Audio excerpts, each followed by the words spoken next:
चलिए आज बात करते हैं माँ काली की। एक ऐसी देवी जिनके नाम से ही शक्ति का एहसास होता है। उनकी कहानी विनाश और रक्षा इन दो सिरों के बीच घूमती है और ये वाकई में बहुत दिलचस्प है। लेकिन सबसे बड़ा सवाल तो यही है कि जिस देवी का जन्म ही क्रोध और विनाश से हुआ, वो आखिरकार अपने भक्तों के लिए सबसे बड़ी रक्षक कैसे बन गई। इसी सफर को आज हम समझने की कोशिश करेंगे। तो कहानी हमें ले चलती है एक ऐसे वक्त में जब पूरी सृष्टि, पूरी कायनात पर कह सकते हैं कि एक बहुत बड़ा संकट मंडरा रहा था। चारों तरफ बस अंधेरा और डर का माहौल था। जरा सोचकर देखिए, एक ऐसा संसार जहां राक्षसों का आतंक इस कदर बढ़ गया था कि खुद धरती कांप रही थी और आसमान में भी दहशत थी। हर तरफ बस हाहाकार मचा हुआ था। और ये संकट कोई छोटा मोटा नहीं था। हालत इतनी खराब थी कि इंद्र, वरुण, अग्नि जैसे बड़े बड़े देवता भी राक्षसों से हार मान चुके थे। यज्ञ, हवन, मंत्र कुछ भी काम नहीं कर रहा था। मतलब धर्म का ढांचा पूरी तरह से ढह रहा था।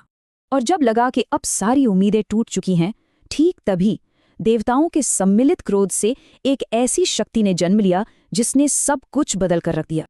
अपनी हार से पूरी तरह हताश होकर सारे देवता अपनी आखिरी उम्मीद लेकर पहुंचे त्रिदेव के पास, ब्रह्मा, विष्णु और महेश। सबकी आंखों में बस एक ही सवाल था, अब क्या होगा। और यहीं कहानी ने एक जबरदस्त मोड़ लिया। जब त्रिदेवों ने अपनी शक्ति को केंद्रित किया तो उनके तेज और देवी दुर्गा के भयानक क्रोध से उनके मस्तक से एक दिव्य शक्ति प्रकट हुई। वही थी माँ काली। उनका स्वरूप सोचकर देखिए, गहरा काला रंग, बिखरी हुई जटाएं और आंखों में जैसे आग धधक रही हो। वो इतनी प्रलयंगारी दिख रही थीं कि उनके प्रकट होते ही पूरी सृष्टि थर थर कांप उठी। ये विनाश की शक्ति थी, पर इसका जन्म धर्म की रक्षा के लिए हुआ था। अब माँ काली के सामने जो सबसे बड़ी चुनौती थी, वो था एक ऐसा राक्षस जिसे मारना लगभग नामुमकिन था।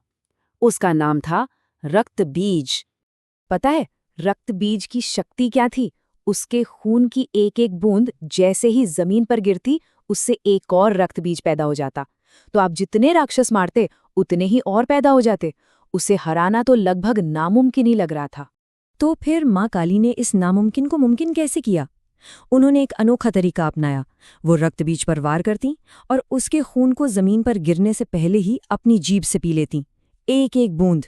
उन्होंने उसकी शक्ति के स्रोत को ही खत्म कर दिया। राक्षसों का तो अंत हो गया था, लेकिन युद्ध अभी खत्म नहीं हुआ था। अब एक नई चुनौती थी, सृष्टि को खुद माँ काली के क्रोध से बचाना।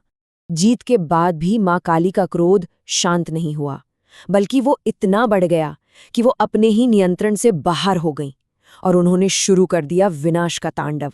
एक ऐसा नृत्य जो पूरी सृष्टि को ही नष्ट कर सकता था। उस भयंकर उन्माद में सृष्टि का संतुलन बिगड़ने लगा।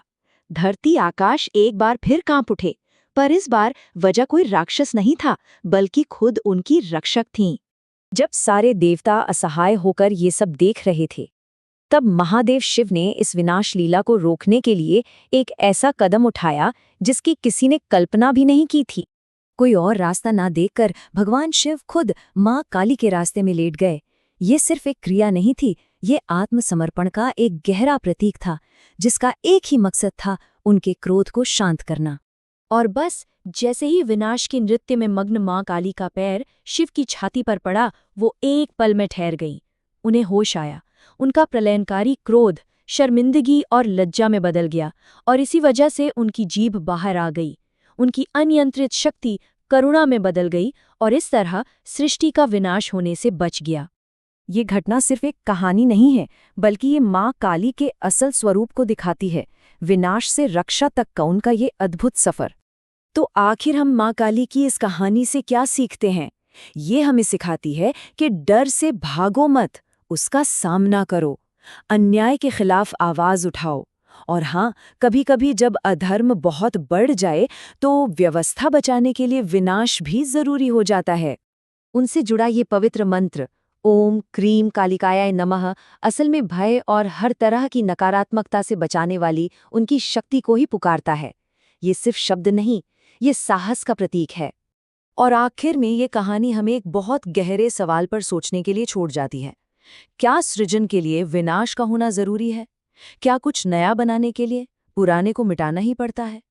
माँ काली का जीवन इसी गहरे दर्शन पर सोचने को मजबूर करता है।